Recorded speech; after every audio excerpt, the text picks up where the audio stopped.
100% 노력만으로 성공하는 인생이 있을까요? 그런가 하면 100% 은혜만으로도 성공할 수 있을까요? 때로는 땀을 흘려야 할 때는 땀을 흘려야 돼요. 노력해야 될 때는 노력해야 합니다. 죽기 살기로 해야 돼요. 그리고 나서 가만히 하나님의 은혜를 바라봐야 돼요. 그래서 노력하는 것과 은혜가 합쳐질 때에 성공하는 인생이 될 수 있습니다. 요즘 노력하지 않는 사람이 있을까요? 아마 많은 사람들이 노력을 해요. 아침 일찍 일어나서요, 밤늦게까지 수고를 합니다. 일합니다. 공부합니다. 물론 나름대로의 차이는 있지만 그래도 나는 최선을 다했어라고 말하는 사람들이 점점 늘어나고 있습니다. 그렇게 이 세상은 지금 바삐 움직이고 있어요. 많은 사람들이 노력하고 있어요. 그런데 그렇게 노력한다고 해도 성공을 이루지 못할 때가 있어요. 내가 기대했던 것보다, 내가 노력했던 것보다 결과가 너무나 약할 때가 있어요. 열심히 공부했는데 성적이 오르지 않아요. 내가 밤새도록 머리 싸매고 프로젝트를 준비했는데 상사의 마음에 들지 않을 때가 있어요. 그런데 때로는 내가 봤을 때는 그렇게 크게 노력하지 않은데, 공부하지 않은데 성적이 잘 나온 친구들을 보면 마음이 아파요. 설렁설렁 하는 것 같은데 히트치는 동료들을 보면 왜 저럴까? 뭐가 문제일까라고 고민에 빠질 때가 있습니다. 왜 그럴까요? 그것은 바로 내가 노력한 만큼 은혜를 받지 못했기 때문이에요. 은혜가 문제입니다. 은혜를 받을 줄 알아야 돼요. 받을 준비가 되어야 돼요. 은혜를 받는 사람은요, 그냥 받는 게 아니라 어느 정도 준비가 됐을 때에 은혜가 받을 수 있는 그러한 몸이 될 줄 믿으시길 바랍니다. 그러면 은혜 받기 위해서는 어떻게 해야 할까요? 은혜 받기 위해서는 좋은 출발점에서 시작을 해야 돼요. 순조로운 삶, 성공의 삶을 살기 위해서는 좋은 출발이 이루어져야 합니다. 좋은 출발, 그것은 어떻게 시작하면 될까요? 좋은 출발은요, 좋은 출발을 위해서 기도하는 것에서부터 시작해야 될 줄 믿으시길 바랍니다.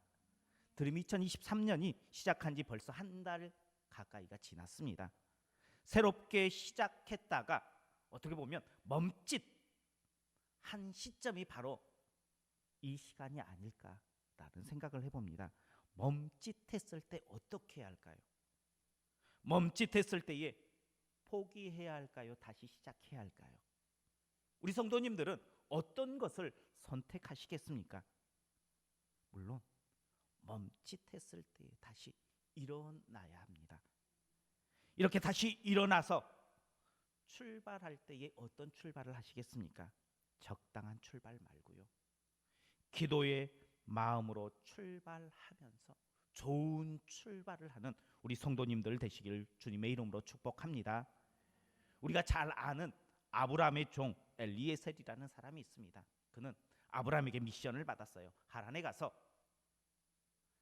며느리 될 사람 이삭을 위해서 아내를 구해오라는 거였습니다. 물론 아브라함의 집에서 가장 좋은 것들을 골라서 떠나요. 그런데 그 일은 쉬운 일이 아니었어요. 그런데 엘리에셀은 그 미션을 너무나 성실하게 멋지게 성공하고 돌아와요. 그가 성공할 수 있었던 비결이 무엇일까요? 엘리에셀은요, 바로 하나님 앞에 기도하면서 좋은 출발을 했기 때문이에요. 바로 출발이 기도에서부터 시작했기 때문에 그의 삶이 은혜게 노력한 만큼의 그 결과를 얻는 인생이 된 줄 믿으시길 바랍니다. 우리 성도님들도요, 어찌 보면요, 멈칫하다가 다시 시작해야 될 때예요. 다시 일어날 때예요. 그럴 때에 기도라는 좋은 출발점 앞에서 시작하는 우리 성도님들 되시길 주님의 이름으로 축복합니다. 우리 옆에 분들과 함께 인사하겠습니다. 출발의 시작은 기도입니다. 어떤 출발을 하느냐에 따라서요, 그 결과가 뻔히 보일 때가 있어요. 우리가 떡잎부터 알아본다고 하잖아요. 어떤 출발이 되느냐에 따라서 그 인생이 결과가 어느 정도 보여요. 물론 그 과정에서 바뀔 수는 있어요. 그런데요, 좋은 출발을 하면요, 좋은 결과를 얻을 수 있는 그런 귀한 시작점이 된다는 거예요. 그런 한 해를 보내는 우리 성도님들 모두가 되시길, 그런 우리 성도님들의 가정이 되시고 우리 성도님들의 인생의 계획이 되시길 주님의 이름으로 축원합니다. 예수님께서 사역하시기 전 6개월 전부터 태어나서 회개하라 천국이 가까웠다라고 외친 사람이 있어요. 우리 성도님들 다 아시죠? 바로 세례 요한입니다. 많은 사람들은요, 세례 요한을 선지자로 알았어요. 100년 동안 선지자가 없는 영적인 암흑기의 시간들을 보냈어요. 그러다가 갑자기 세례 요한이라는 선지자가 딱 등장해요. 인기가 있었을까요? 없었을까요? 인기가 최고였어요. 많은 사람들이요, 환호했어요. 어느 정도 환호했냐 그러면 그 당시 분봉 왕이었던 헤로드 왕이요, 이 세례 요한을 가두어요. 감옥에 가두는데 함부로 마음에 들지 않으면 당시에 자기의 힘으로 처형할 수 있었는데 이 세례 요한을 처형하지 못했어요. 그 이유는 딱 하나였어요. 이 사람이 백성들이 선지자로 알고 있기 때문이에요. 많은 사람들이 세례 요한을 존경했기 때문이에요. 따랐기 때문이었어요. 그래서요, 마음대로 처리할 수 없을 만큼 백성들에게 인정받는 사람이었어요. 그러다 보니까요, 세례 요한을 따르는 제자들도 많았습니다. 그 제자들이 예수님께 와서 이렇게 질문합니다. 우리와 바리새인들은 다 금식하는데 왜 당신의 제자들은 금식하지 않습니까? 우리는 영적으로 이렇게 깨어서 뭔가를 하려고 하는데 왜 당신의 제자들은 가만히 있는 것입니까? 이렇게 질문을 해요. 우리가 새로운 출발을 준비하는 우리 성도님들께서도요, 이 세례 요한의 모습처럼 질문으로 예수님께 질문하면서 한 해를 시작해 보는 우리 성도님들 되시길 축복합니다. 선생님의 기억에 박히는 학생은요, 문제를 냈을 때 그 문제를 따박따박 그 답을 맞추는 학생도 분명하게 기억이 날 거예요. 그런데요, 그 학생보다 질문을 잘하는 학생들이 어떻게 보면 더 오랫동안 기억에 남을 거예요. 공부를 잘하는 것보다 뭔가 기발한 것들을, 내가 생각하지도 못했던 질문들을 가끔 하는 친구들, 그런 사람들이 더 성공할 수 있는 사람이라는 거예요. 제가 3년 동안 광주에 학교를 다녔습니다. 박사과정 공부했는데 그 중에 성문서 연구라는 과목이 있었습니다. 시편을 연구하는 거였어요. 매 수업마다 시편 한 편씩을 골라서 발제를 해요. 그리고 그 발제를 발표하고 학생들은 그 발제자에게 질문을 해요.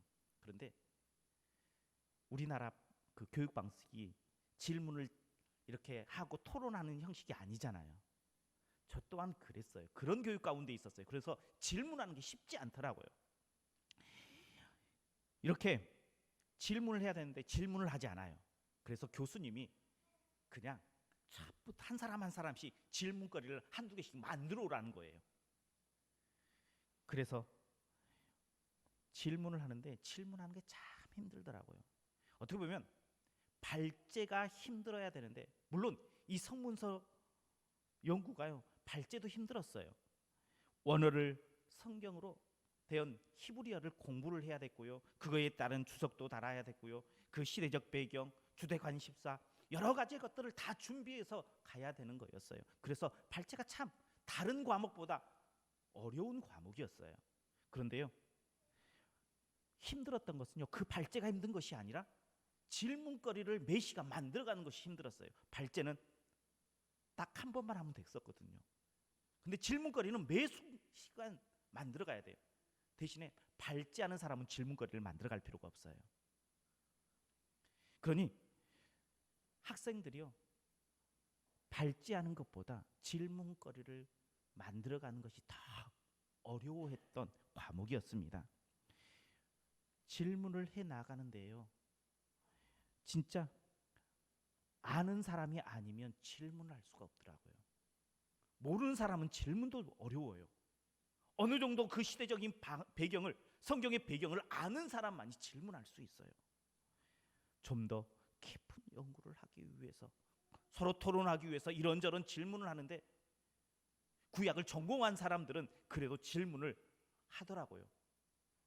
매 시간 좀 다른 질문들을 해나가는데, 구약 성서에 전공을 하지 않은 학생들은 그 질문거리 하나 만들어가는 것이 쉽지 않았습니다. 그래서 질문하는 게 참 어려워요. 그리고 몰라서 질문하지 못하는 부분도 분명하게 있는데, 더 중요한 것은 나를 내려놓는 것이 너무나 불편하더라고요.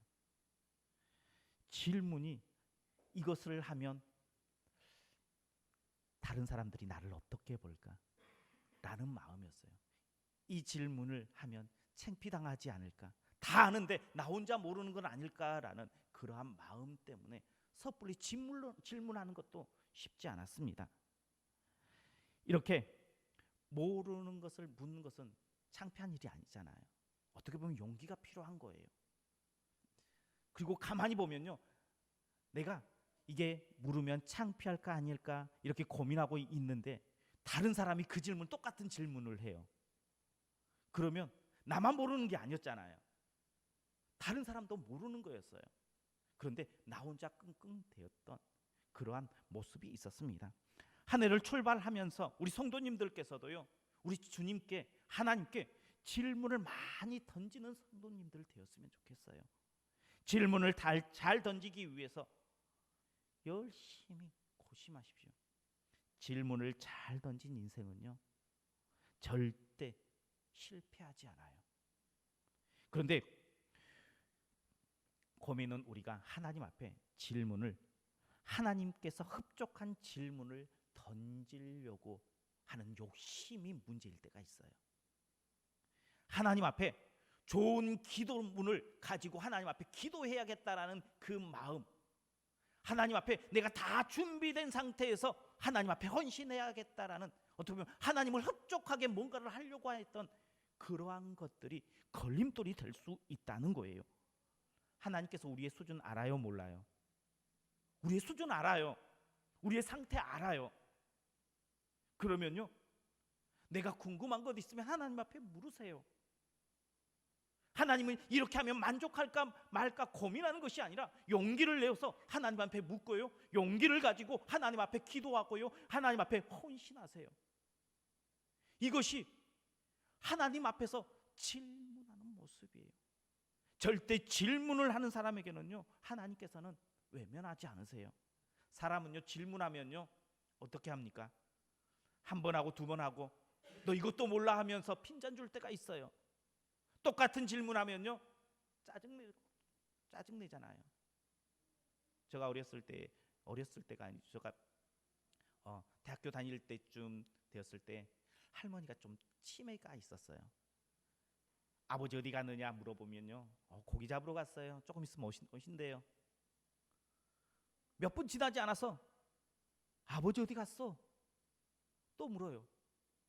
그러면요, 고기 잡으러 갔어요.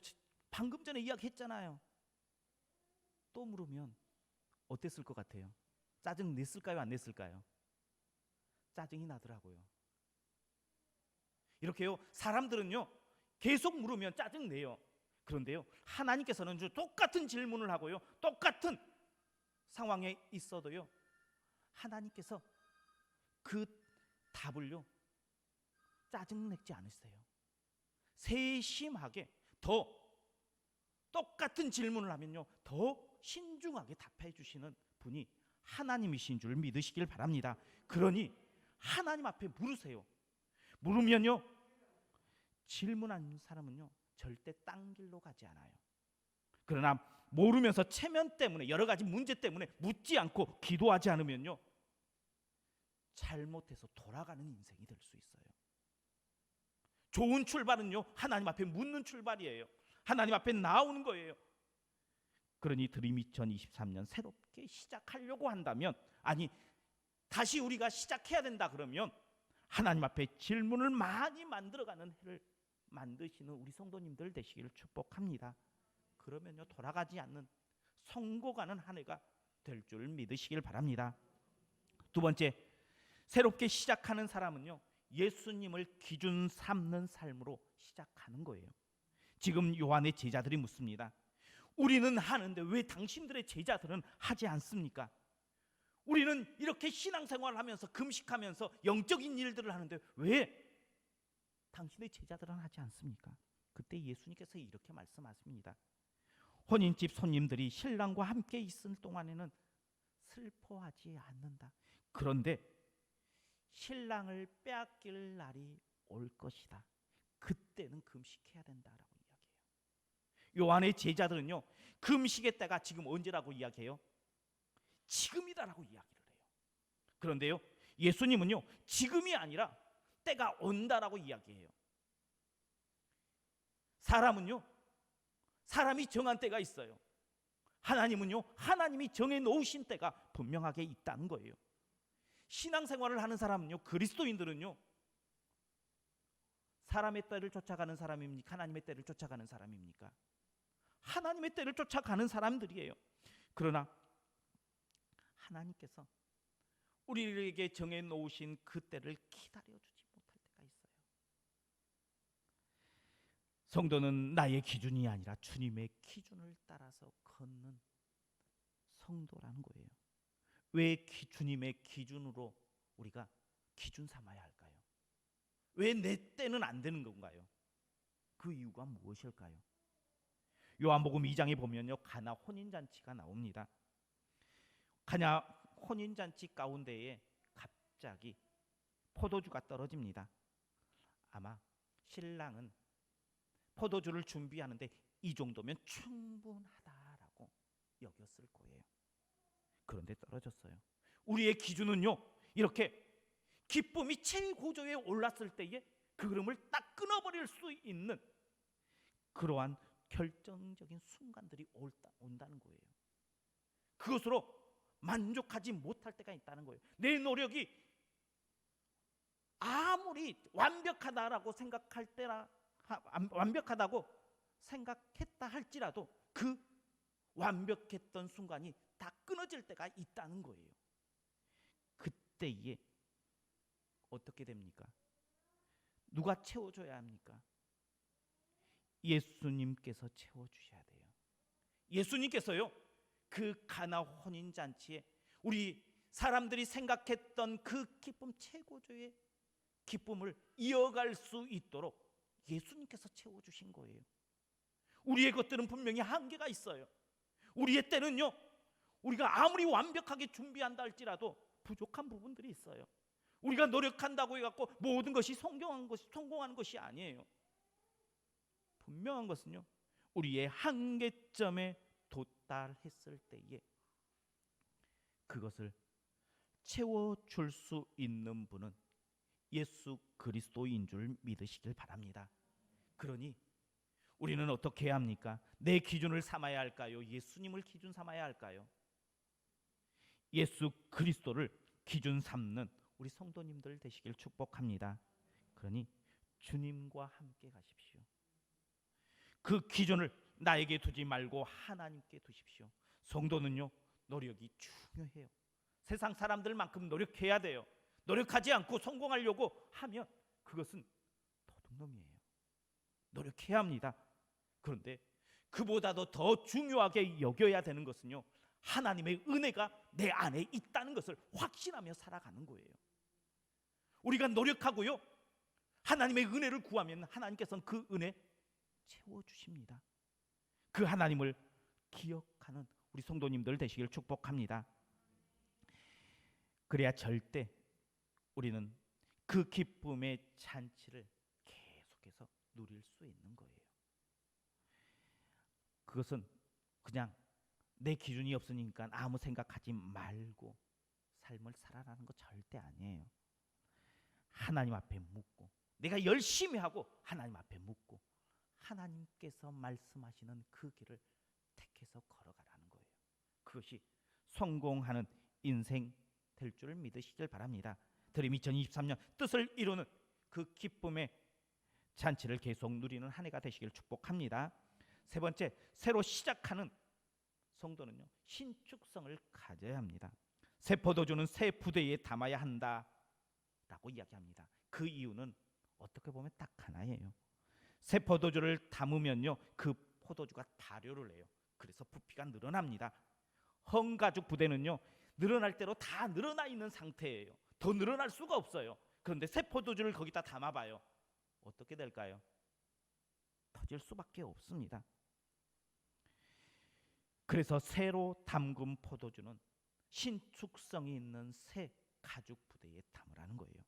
다르게 말하면요, 신축성 있는 가죽 부대가 새롭게 시작하는 우리에게는 필요하다라고 이야기하고 있습니다. 교회도 그렇고요, 우리 성도님들에게도 그래요. 그냥 지금까지 달려왔으니까 그냥 그대로 가면 되겠지라는 생각하지 마시고요, 신축성을 가지고 더 많은 것들을 포용할 수 있어야 된다는 것입니다. 내가 만들어 온 틀에 벗어나 탄력 있는 삶을 살겠노라 결단하면서 뭔가를 시작해 보라는 거예요. 그냥 틀에 박힌 것에만 있지 마시고요, 뭔가 다른 것들을 시도해 보십시오. 분당 우리 교회 이찬수 목사님이 젊었을 때의 이야기입니다. 새벽 기도를 고수하는 한 권사님이 있었습니다. 이 권사님은요, 비가 와도 눈이 와도요, 절대 새벽 예배를 받지 않은 권사님이었어요. 그 권사님은 매일 화가 난 권사님이었어요. 화가 난 이유는 다른 것이 아니라 박 권사가 또 안 나왔다라는 거래요. 보니까 기도의 자리에 와 있어야 되는데 그 자리가 항상 비어 있어요. 그래서 항상 화가 나 있었답니다. 그때 이찬수 목사님이 이렇게 이야기했대요. 권사님도 새벽 예배에 나오지 않았으면 좋겠네요. 그래서 화내지 않고 신앙생활 했으면 좋겠네요 라고 이야기했다 그러더라고요. 그 이유는 지금 무슨 말이에요? 이 권사님에게 새벽 예배를 나오지 말라는 거예요? 절대 새벽 예배를 나오지 말라고 이야기하는 것이 아니에요.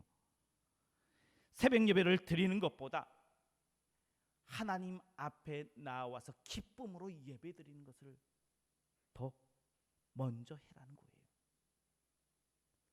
다른 사람을 내 기준의 틀에 맞추어서 왜 이렇게 하지 않아? 왜 이렇게 안 하고 그냥 그러한 모습으로 신앙생활을 하면서 화낸 것은 내가 손해예요. 내 신앙의 손해라는 거예요. 가만히 생각해 보세요. 그 사람은요, 내가 아무리 그렇게 볶아도요, 변함이 없어요. 그냥 조금 듣다가 다시 그 자리로 돌아가요. 화낸 나는요, 그것 때문에 속상하고요, 하나님을 만날 수 있는 그 많은 시간들을 놓쳐버릴 때가 있어요. 그래서요, 이찬수 목사님은 신축성을 가지라라고 이야기하면서요, 좀 여유롭게 그들을 좀 넓은 마음으로 내 틀에 맞추지 말고 그 사람에게도 그 나름대로의 틀이 있음을 인정해주고, 그렇다고 해서 그냥 방치두라는 거 절대 아닙니다. 같이 갈 수 있도록 권면해야죠. 나오라고 이야기해야죠. 같이 기도하자고 이야기해야죠. 그런데 그것을 가지고 화낼 필요는 없다는 거예요. 분노할 필요는 없다는 거예요. 그것 때문에 낙심할 필요는 없다는 거예요. 하나님 앞에서 내가 최선을 다하되 그것을 하나님 앞에 맡기는 거예요. 그것이 바로 신축성 있는 신앙의 모습인 줄 믿으시길 바랍니다. 기도도 그렇고요, 예배도 그렇고요, 큐티도 그렇습니다. 말씀 묵상도 그렇고요, 봉사도 그래요. 내가 원하는 틀에 꽉 맞추어서 이것 아니면 안 돼라는 것이 아니라 신축성 있게 이것들을 넓게 포용해 주십시오. 교회가 신축성이 있을 때에 많은 사람들을 포용할 수 있어요. 우리 교회가요, 신축성을 가지고요, 모든 오는 분들을 다 포용해 줄 수 있는 그런 교회 되었으면 좋겠어요. 이거 아니면 안 돼가 아니라 넓은 마음으로 품어주십시오. 성도가 신축성이 있을 때에 다른 사람을 위로해 줄 수 있어요. 내게서 꽉 막혀 있는 사람은요, 절대 위로하지 못해요. 그냥 판단할 뿐이에요.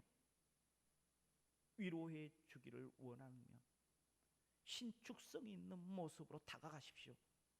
그래, 그럴 수 있어 하면서 다가가는 거예요.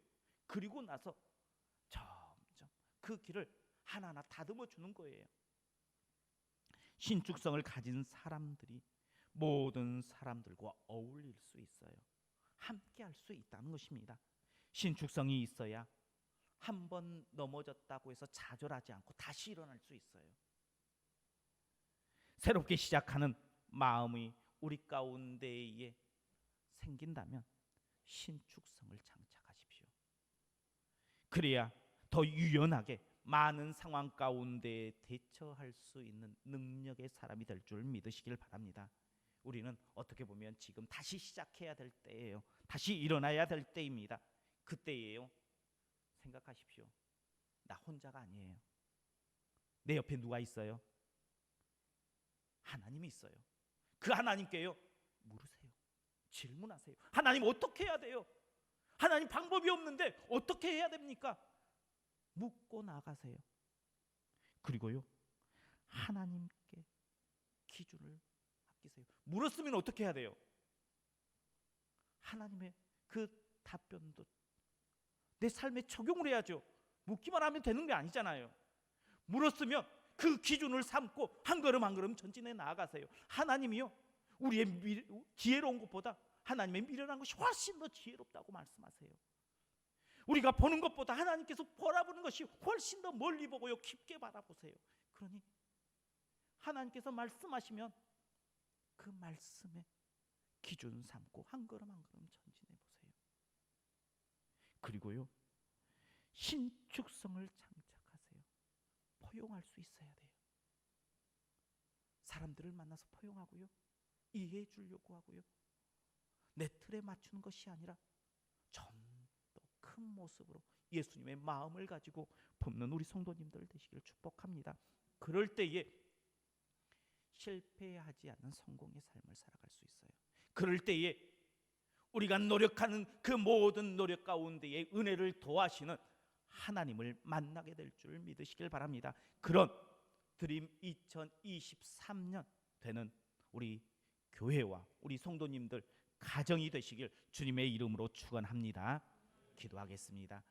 참 좋으신 하나님, 감사합니다. 우리를 사랑하여 주시고 하나님께서 늘 우리 옆에 계심을 기억하게 하여 주시어서 묻게 하시고 하나님을 기준 삼게 하시고 신축성 있는 신앙의 모습으로 한 걸음 한 걸음 나아가는 우리 성도님들 되게 하시고 우리 교회가 되게 하여 주옵소서. 그래서 드림 2023년이 주님 안에서 영적인, 양적인, 개인적인 성공의 한 해가 될 수 있도록 축복하여 주옵소서.